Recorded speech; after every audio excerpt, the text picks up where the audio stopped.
హెబ్రీలకు అపోస్తలుడైన పౌలు రాసిన పత్రిక 11వ అధ్యాయము 4వ వచనాన్ని చూసినట్లయితే,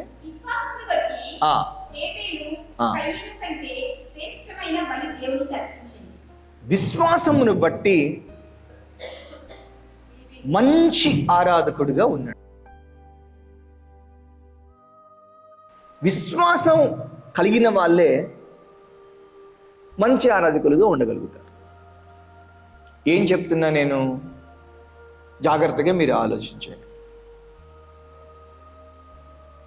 నాకు విశ్వాసం లేకపోతే నేను మంచి ఆరాధకుడిగా ఉండనా? ఉండలేను. నువ్వు విశ్వాసం కలిగి ఉండకపోతే మంచి ఆరాధకుడిగా ఉండలేవా? ఉండలేవు. ఎందుకనంటే మీరు గమనించండి, చూడండి, అక్షరానుసారమైనటువంటి ఆరాధన కలిగినప్పుడు మంచి ఆరాధకులుగా దేవుని ప్రజలు ఉండలేదని హెబ్రీలకు అపోస్తలుడైన పౌలు రాసిన పత్రిక 9వ అధ్యాయంలో 14వ వచనంలో కనబడుతుంది. వాళ్ళంట ఆరాధించారంట, ఆరాధించి అర్పించారంట, అయినప్పటికీ కూడా వాళ్ళ ఆరాధన ఫలించలేదంట. 10వ అధ్యాయంలో మొదట్లో కనబడుతుంది, వాళ్ళు అర్పణ అర్పించినప్పటికీ కూడా వాళ్ళు పాపం మీద జయం తీసుకోలేకపోయారంట. పాప జ్ఞప్తి ఇంకా ఉందంట.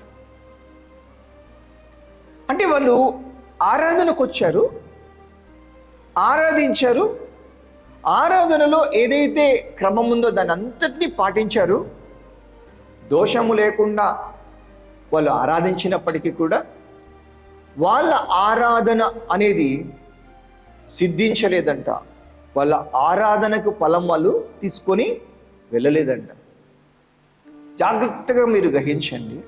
అయితే హేబెలు గురించి మనం ఏమని చూస్తున్నామంటే, అతడు విశ్వాసమును బట్టి శ్రేష్టమైన బలి అర్పించాడు.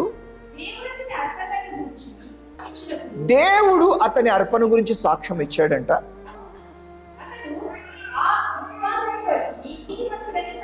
Praise the lord. దేవుని స్తోత్రంగా ఉన్నాక అతని అర్పణ, అతని ఆరాధన అది శ్రేష్టమైనదై అతన్ని నీతిమంతునిగా తీర్చిదంట. చూసారా? నీతిమంతునిగా తీర్చిందంట. హేబేలుని మనం చూసినప్పుడు, హేబేలు జీవితంలో ఒకవేళ పాపము ఉన్నిందనుకోండి, పాప జ్ఞప్తి ఉందనుకోండి, నీతిమంతుడుగా ఉండగలడా? అవునా? ఉండలేడు కదా. ఆరాధన తర్వాత ఈ మనిషిని మనం ఆలోచన చేసినట్టయితే, అతడు ఆరాధన తర్వాత నీతిమంతుడిగా మారిపోయినాడు. అతని జీవితంలోనికి ఏమొచ్చింది? నీతి వచ్చేసింది. అవునా? దేవుని స్తోత్రం కలుగుగాక. విశ్వాస జీవితంలో జరిగేది ఏంటంటే, యేసుక్రీస్తు రక్తం అనే దాని దగ్గరికి ఎప్పుడైతే వస్తాడో, యేసుక్రీస్తు బలియాగం దగ్గరికి ఎప్పుడైతే వస్తాడో, యేసుక్రీస్తుని ఒప్పుకోవడం అనేది ఎప్పుడు చేస్తాడో, అప్పుడు యేసుక్రీస్తు రక్తం మూలముగా నీతిమంతుడుగా తీర్చబడతాడు. దేవుని స్తోత్రం. అంటే యేసు యొక్క అర్పణ పనిచేసింది, మనల్ని నీతిమంతులుగా మార్చింది. అలాగే హేబేలు అర్పణ పనిచేసింది, అతని జీవితంలోనికి నీతి వచ్చింది. ఏ వ్యక్తి అయితే ఆరాధన తర్వాత ఫలమును చూడడో ఆ వ్యక్తి ఆరాధన అక్షరానుసారమైంది అయిపోయింది. ఆ ఆరాధకుడికి ఒక గురి అనేది, ఒక మార్గం అనేది లేదు అని చెప్పని మనం అర్థం చేసుకోవాలి. ఇశ్రాయేలు బలులు అర్పించినప్పుడు ఆ బలులు ఫెయిల్ అయిపోయినాయి. వాళ్ళ జీవితంలో నిర్జీవ క్రియలు ఉన్నాయి. హెబ్రీ పత్రిక 9:14లో నిర్జీవ క్రియలు వాళ్ళ జీవితంలో ఉన్నాయి అని చెప్పని హెబ్రీ గ్రంథకర్త రాస్తున్నాడు. ఆరాధనకు వచ్చారు, పాపజ్ఞప్తి ఉంది. ఆరాధనకు వచ్చారు, పనికి మాలిన పనులు చేస్తూనే ఉన్నారు.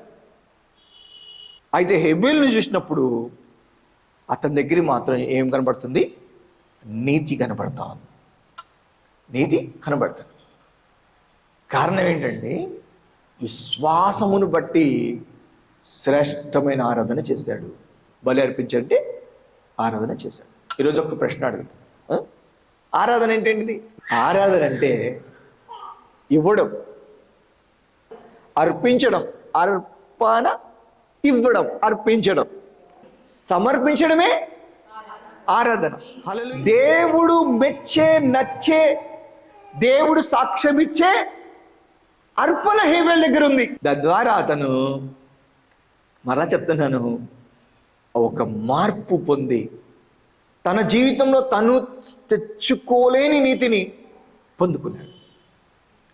ఈరోజు మన జీవితంలో మనం తెచ్చుకోలేనిది మన రక్షణ, నీతి, యథార్థత, భయభక్తులు ఏవైతే మనం తెచ్చుకోలేమో వాటిని క్రీస్తు బలిపీఠం దగ్గర మనం పొందుకోబోతాము.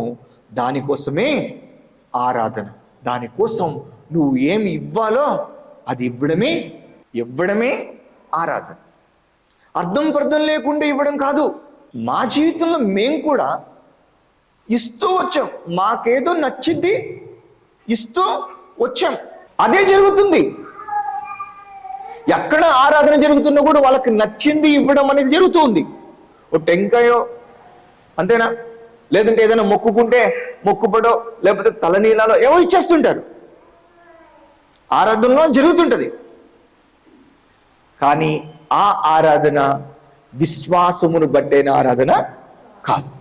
మనకి నచ్చిన విధంగా పాట పాడేసి, మనకు నచ్చిన విధంగా మందిరానికి వచ్చి చేయాల్సింది చేసేసి, మనకు నచ్చినట్లుగా కానుకలు అక్కడ పడేసి, మనకు నచ్చిన విధంగా మనము చేసేది అది విశ్వాస మూలముగా చేసే ఆరాధన కాదు.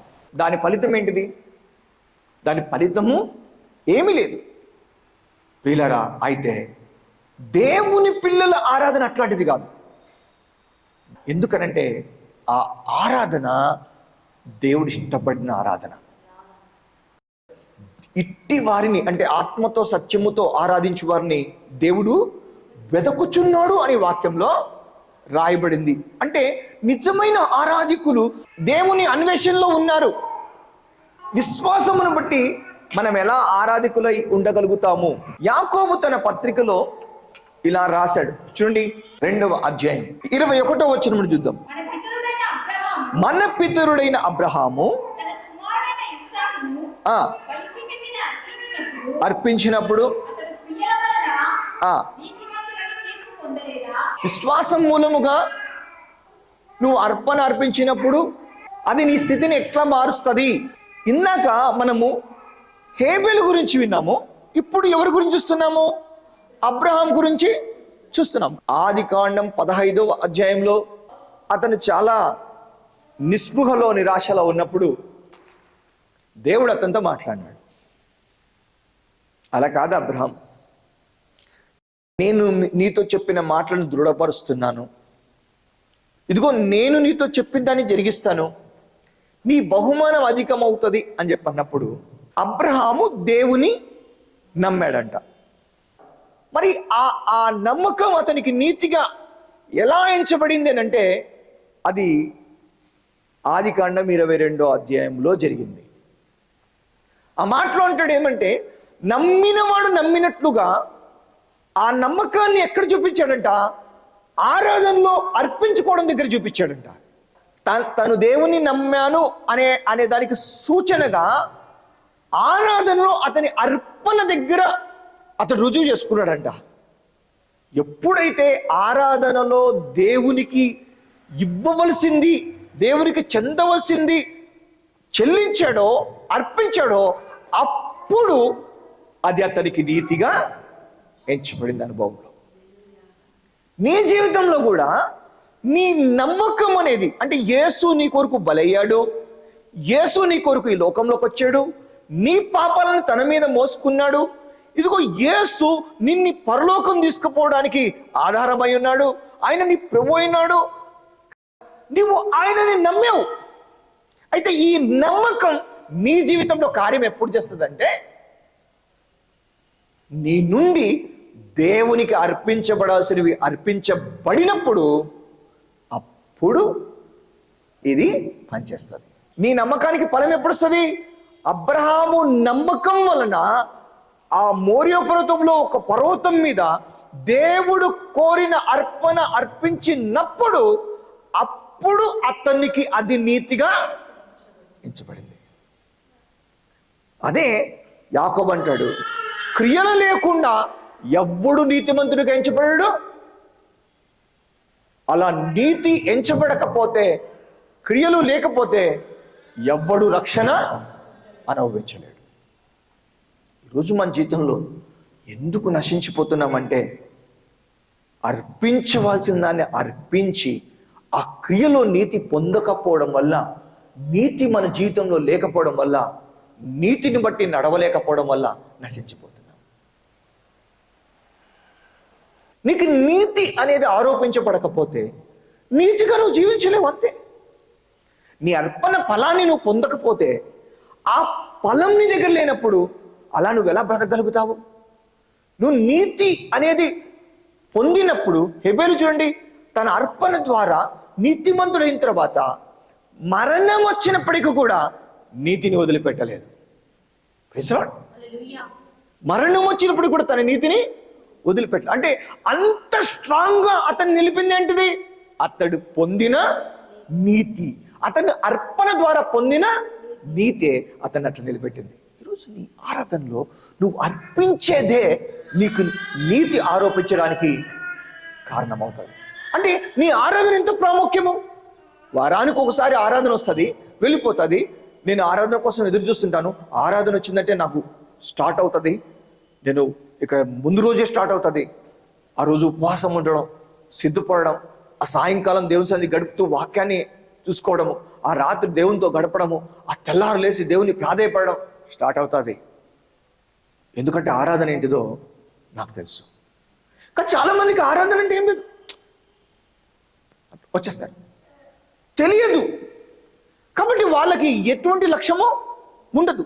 కానీ ఆరాధన అంటే తెలిసినటువంటి వాళ్ళు మాత్రం సామాన్యంగా రారు. ఎలా వస్తారు? ఆ నాడు అబ్రహాం ఎలా అయితే సిద్ధపడి వచ్చాడో అలా వస్తారు. ఆదికాండం 12వ అధ్యాయంలో 7వ వచనంలో దేవుడు అబ్రహాంతో మాట్లాడినప్పుడు, అబ్రహాం అక్కడ ఒక బలిపీఠం కట్టాడని వాక్యంలో రాయబడింది.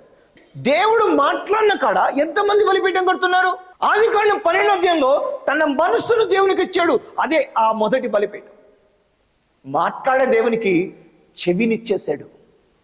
18వ అధ్యాయంలో దేవుడు అబ్రహాముకు తెలియకుండా దాస్తానని ఎందుకన్నాడంటే, ఆదికాండం 12వ అధ్యాయంలో అబ్రహాము తన చెవిని దేవుడికి ఇచ్చేశాడు బలిపీఠం కట్టి. నువ్వు ఇచ్చావా? అందుకే చాలా మంది ఆరాధనలో వినికిడి పొందరు, అవునా? వాళ్ళ మనసిచ్చినట్టు వాళ్ళందరూ కూడా దేవుని వాక్యంతో నింపబడతా ఉంటారు. ఆరాధన అని చెప్పిన అక్షరాలతో ఆరాధన చేసేస్తాము, దేవునికి ఏమీ ఇవ్వలేదు. కాబట్టే మనకు వెనికిడి అనేది లేదు. ఆ రోజు ఆ ఆరాధన ఫలితంగా వెనికిడి అనేది పొందుకున్నాడు, శ్రద్ధ అనేది పొందుకున్నాడు. హల్లెలూయా, దేవుని స్తోత్రంగా రాగా. మొదటి బలిపీఠం దగ్గర అతని చెవులనిచ్చేశాడు. మొదటి బలిపీఠం దగ్గర అతని యొక్క మనస్సుని అర్పించేశాడు. ఆరాధన దగ్గర నీ దేవునికి నువ్వు ఇవ్వడం ఉంటుంది. అతను తనతో మాట్లాడిన దేవునికి, ప్రత్యక్షమైన దేవునికి బలిపీఠం కట్టేశాడు. తన మనసుని అర్పించేశాడు. ఈరోజు ఆరాధన అంటే ఏంటిదంటే, ఇచ్చి అలాంటి జీవితాన్ని పొందాలి. నువ్వు ఇచ్చి అలాంటి యొక్క స్థితిని పొందాలి. ఆ తర్వాత 8వ వచనంకి వచ్చే లోపలే అతను మరొక బలిపీఠం కట్టాడు. 20వ అధ్యాయంలో ఆదికాండంలో దేవుడు ఒక రాజుతో మాట్లాడాడు. నువ్వు రాజు అని, ఏం చేస్తున్నా చెల్లిపోతుందని నువ్వు ఒక స్త్రీని నీ ఇంటికి పిలిపించావు. రాజు గడగడలాడిపోతున్నాడు. ఆమె ఒక వ్యక్తి భార్య, అతడు ప్రవక్త. అతను ప్రార్థన చేస్తే నువ్వు బ్రతుకుతావు. దేవుడు ఒక సాక్ష్యం ఇస్తున్నాడండి అబ్రహాం గురించి. అతడు ప్రార్థన చేస్తే నువ్వు బ్రతుకుతావు. ఎందుకంటే 20కి ముందు 19వ అధ్యాయంలో ప్రార్థన చేస్తే 3 అగ్నిలో కాలకుండా బయటికి తీయబడ్డారు. ఎటువంటి సాక్ష్యం పొందుకున్నట్టు. ఒక ఆరాధన హెబెలుని నీతిమంతుడిగా చూపిస్తుంటే, దేవుడు సాక్ష్యం ఇస్తుంటే, అబ్రహాం ఆరాధన చూడండి ఒక ప్రార్థనాపరుడుగా చూపిస్తున్నాడు దేవుడు. మామూలు కాదు. అందరూ ప్రార్థన చేస్తే దేనికి ప్రార్థన చేస్తారు? అందరూ ప్రార్థన చేస్తే వాళ్ళ సొంత ఇష్టాల కోసం, వాళ్ళ జీవితాల కోసం ప్రార్థన చేసుకుంటారు. కానీ అబ్రహాము ఇట్లాంటి ప్రార్థనా పరుడు కాదు. అతను ప్రార్థన చేస్తే నువ్వు బ్రతుకుతావు అని చెప్పన్నాడు. అతని ప్రార్థన బ్రతికించేది లాగా ఉంటది. ఏమండి, ఒక పరాయోణ్ణి ఇతని ప్రార్థన బ్రతికిస్తే ఇతని సొంత వాళ్ళని ఎంత నిశ్చయంగా బ్రతికిస్తుంది ఈ ప్రార్థన. అవునా? దేవుని స్తోత్రం కలిగినాక ఇప్పుడు అబీమెలెకు నెత్తికి ముప్పు తెచ్చుకున్నాడు. ఆ ముప్పు ఇక కీడు రాబోతుంది, ఏమైపోతాడో తెలీదు. ఒకప్పుడు ఫరో తన శరీరం రోగములతో మెత్తించుకున్నాడు. ఆ దేశమంతా గర్భములు మూయబడినాయి. భయంకరమైన తెగులు వచ్చింది ఆ దేశానికి. కారణం ఏంటంటే అబ్రహామే కారణం. 12వ అధ్యాయంలో. మళ్ళీ ఇక్కడ 20వ అధ్యాయంలో ఒక రాజు తల్లడిల్లిపోయే పరిస్థితి వచ్చింది. అయితే ఎవరు రక్షించగలుగుతారు? అబ్రహాము రక్షించగలుగుతారు. కారణం ఏంటో తెలుసండి? ఆదికాండం 12వ అధ్యాయంలో 8వ వచనంలో అతను కట్టిన బలిపీఠం దగ్గర ప్రార్థన సమర్పణ చేశాడు. ఒక క్రమమైన ఆత్మీయ జీవితంలో ప్రార్థన కొరకైనటువంటి బలిపీఠంగా అది కట్టాడు. ఒక బలిపీఠం దగ్గర దేవుని చిత్తమునకు మనసిస్తే, మరొక బలిపీఠం దగ్గర దేవుని కార్యాల కోసమై మోకాలు ఇచ్చాడు. ఏం ఆరాధన? విశ్వాస బట్టి నీ ఆరాధన అయితే అది నిన్ను దేవుని కార్యాల కోసం నిలబెట్టి చూపిస్తుంది. Praise the lord. ఇంతవరకు ఎన్ని ఆరాధనలు చేశావు? ఎన్ని ఆరాధనలో విశ్వాసమును బట్టి ఆరాధించావు? ఎన్ని ఆరాధనలో హెబెల్ లాగా నీతిని పొందావు? ఎన్ని ఆరాధనలో అబ్రహాం లాగా ప్రత్యక్షతలను పొందుకున్నావు? ఎన్ని ఆరాధనలో అబ్రహాం లాగా ప్రార్థన జీవితాన్ని పొందుకున్నావు? ఆరాధన అంటే అర్పించడం కదా. ఎన్ని విషయాల్లో దేవుడు నిన్ను అడిగాడు, ఎన్ని విషయాల్లో దేవునికి అవి అర్పించావు నువ్వు? ఇశ్రాయేలు జీవితంలో లాగా సిద్ధి అనేది నీ జీవితంలో లేకపోతే నువ్వు ఆరాధించిన ఆరాధన అక్షరానుసారమైందని అర్థం అవ్వట్లేదా? మనస్ఫూర్తిగా అంటాడు, ఏమివ్వగలను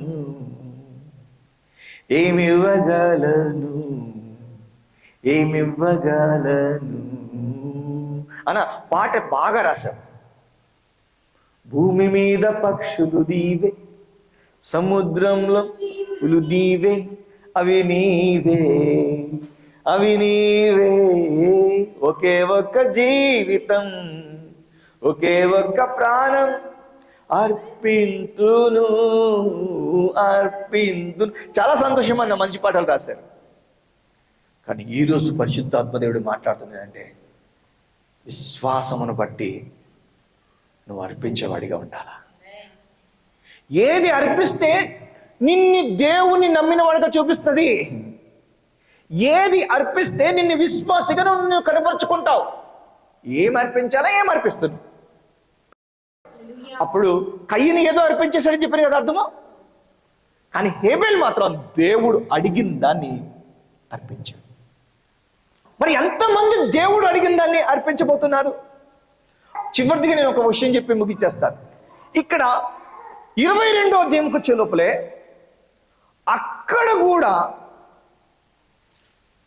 దేవుడు ఏదో అబ్రహాంలో ఆశించాడు. చాలా బాగుంది. 12వ అధ్యాయంలో బలిపీఠం కట్టావు, నీ మనసు నాకు ఇచ్చావు. 12వ అధ్యాయంలో 8వ వచనంలో బలిపీఠం కట్టావు, ప్రార్థన జీవితాన్ని పొందుకున్నావు.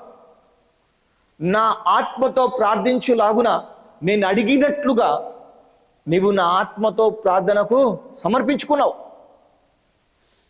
అయితే ఇప్పుడు నువ్వు అర్పించవలసింది ఒకటి ఉంది. ఇదిగో నీవు నీతిమంతుడిగా తీర్చబడడానికి అదే కారణమవుతుంది. నువ్వు ఆశీర్వదించబడడానికి అదే కారణం అవుతుంది. అయితే నువ్వు ఆశీర్వదింపబడడానికి ఏదో ఒకటి అడ్డం ఉంది అనే కదా అర్థము. నువ్వు నీతిమంతుడిగా ఉండలేకపోవడానికి అదే ఒక కారణం ఉందని కదా అర్థము. ఇప్పుడు నువ్వు నీతిమంతుడిగా ఉండలేకపోవడానికి, నువ్వు ఆశీర్వాదం పొందుకోకుండా ఉండడానికి గల కారణమైన దాన్ని ఇప్పుడు బలిపీఠం మీద నువ్వు పెట్టాలా. Praise the lord. సామాన్యంగా యేసుక్రీస్తు ప్రభువు వారు బలైనప్పుడు జరిగిన విషయం ఏంటంటే, నా పాపాలని ఆయన మీద వేసుకొని ఆ బలిపీఠం మీదకి ఆయన ఎక్కినాడు. అంటే ఇప్పుడు ఏంటి అర్థము?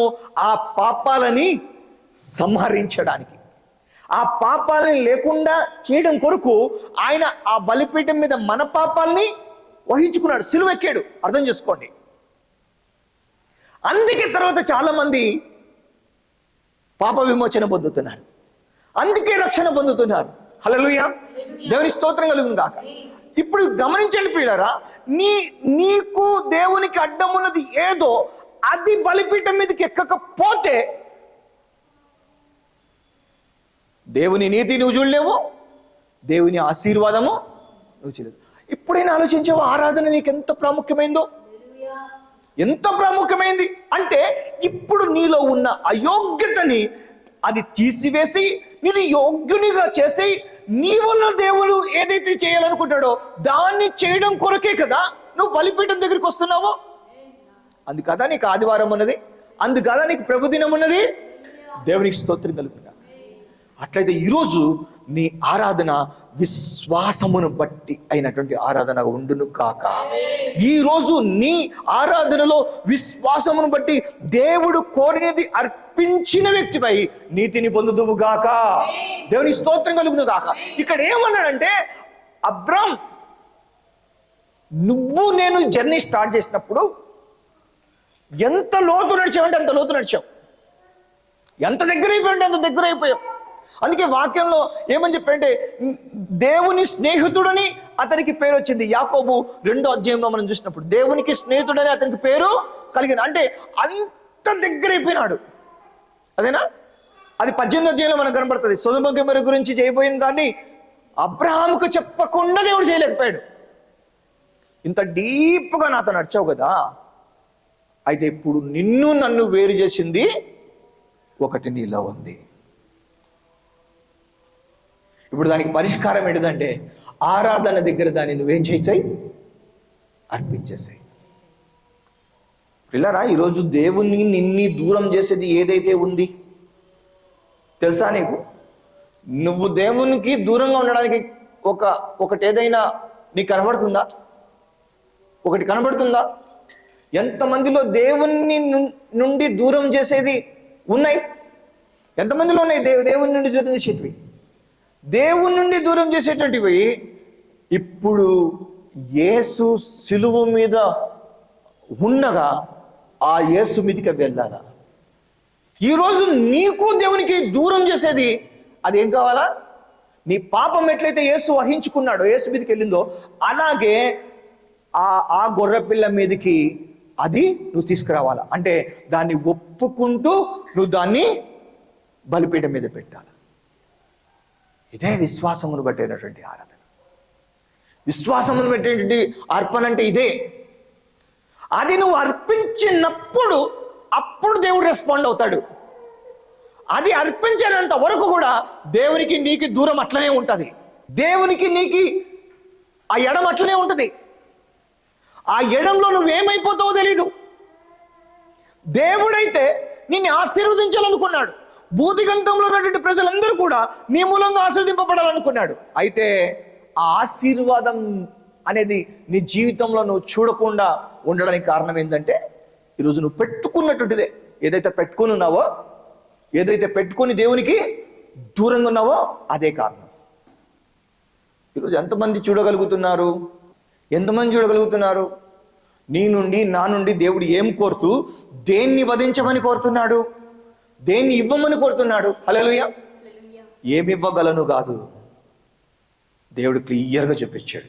నీకు ఉన్న ఒక్కగానొక్క నువ్వు ప్రేమించే ఇస్సాకుని తీసుకొచ్చి బలిపీఠం మీద పెట్టమన్నాడు. ఇస్సాకుని బలిపీఠం అంటే ఏంటంటే, అయ్యా నువ్వు నన్ను ప్రేమించడంలో లోపము కలిగి ఉన్నావు, నన్ను ప్రేమించలేకపోవడం వల్ల శాపగ్రస్తుడిగా ఉన్నావు, నువ్వు నన్ను అధికంగా ప్రేమించలేకపోతున్నావు, ఎందుకంటే నువ్వు ఆ ప్రేమ ఇంకెక్కడెక్కడో పెట్టేశావు. కాబట్టి ఈ విగ్రహారాధన అయినటువంటి ఈ ప్రేమని నువ్వేం చేయాలా? నువ్వు బలిపీఠం మీద పెట్టాలా. నాకేం కావాలా? ప్రేమ కావాలా. నీ నమ్మకం అది నీకు నీతినివ్వాలంటే నువ్వేం చేయాలంటే నాకు నీకు మధ్యలో ఉన్న దాన్ని తీసుకొచ్చేసి, అడ్డమైన దాన్ని తీసుకొచ్చేసి అర్పించాలన్నాడు. ఆ తెల్లారు అబ్రహాం లేచి దేవుని స్తోత్రం కొన్నాక సత్యముతో ఆరాధన చేస్తున్నాడు. అబద్ధ ఆరాధన చేయలేదు. దేవుడు అడిగిన దాన్ని ఇవ్వకుండా ఇంకోటేదో ఇచ్చేద్దాంలే అని చెప్పి అనుకోలేదు. సత్యారాధన చేస్తున్నాడు. ఎప్పుడైతే అబ్రహాము ప్రేమను దేవునికి ఇవ్వడానికి సిద్ధపడినాడు, అప్పుడు దేవుడు అన్నాడు, అబ్రహాం, ఎందువలన నీలో ఏమో కనబడుతుంది? భయం కనబడుతుంది, భక్తి కనబడుతుంది. భక్తి అంటే దేవుని ఎడల ప్రేమ కనబడుతుంది. ఎందుకు కనబడింది దేవుని ఎడల ప్రేమ? దేవునికి ఇష్టం లేని ప్రేమని బలిపీఠం మీద పెట్టాడు కాబట్టి ఇప్పుడు దేవుని ప్రేమించగలుగుతున్నాడు. దేవునికి ఇష్టం లేని దాన్ని నువ్వు బలిపీఠం మీద పెట్టేంత వరకు కూడా దేవుని నువ్వు ప్రేమించలేవు. నువ్వు దేవుని ప్రేమించాలంటే దేవునికి ఇష్టం లేని ప్రేమలన్నిటినీ కూడా నువ్వు బలిపీఠం మీద పెట్టాలి, అవన్నీ కూడా అర్పించాలి. ఎంత ఖచ్చితమైన ఆరాధకులు ఉన్నారు చూసారా? ఎంత ఖచ్చితమైన ఆరాధకులు! దేవునికి ఇది కావాలి, ఇది నన్ను దేవుని దూరం చేస్తుంది, దేవుని కార్యాలకి నన్ను దూరం చేస్తుంది అని చెప్పండి దాన్ని ఇచ్చేసినటువంటి వాళ్ళు ఉన్నారు. అదే విశ్వాసం మూలముగా అయినటువంటి అర్పణ, అదే శ్రేష్టమైన ఆరాధన, అదే నీతిమంతులుగా మనకు సాక్ష్యము ఇచ్చేదిగా ఉంటుంది. ఈరోజు ఎంతమంది మనం దేవునికి ఇష్టం లేని వాటిని బలిపీఠం మీద పెట్టబోతున్నాము? ఈరోజు ఎంతమంది మీ దేవునికి నచ్చని జీవితాన్ని బలిపీఠం మీద పెట్టబోతున్నాము? ఎంతమందివి? కాబట్టి ప్రియులరా, వాళ్ళ వేషాన్ని, భాషని, వాళ్ళ యొక్క ప్రవర్తనని అన్నిటినీ సమర్పించినటువంటి వాళ్ళు ఉన్నారు.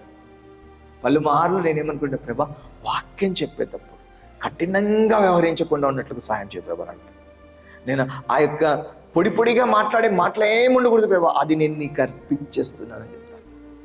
అది నాలో లేకుండా వెళ్ళిపోవాలా. నేను చక్కగా వాక్యం నుండి వాక్యం చెప్తూ మంచి బోధ చేయాలి నీ కోసము. కనీసం కొంతమందినైనా ఆలోచింపచేసి నీ రాజ్యానికి తీసుకురావాలా. నేను నీ కార్యము జరిగించేలాగున నాలో నీకు ఇష్టమైన దాన్ని అర్పించుకుంటాను ప్రభా అన్నారు. తెలుసా అండి, ఈరోజు చెప్పండి, నువ్వు ఏ ప్రేమను కలిగి ఉండి దేవుని ప్రేమించలేకపోతున్నావు? దేవుని సరైన విధంగా ప్రేమించలేకపోతున్నావు? దేవుని ప్రేమిస్తున్నట్టు నీ క్రియలు కనబడట్లేదు.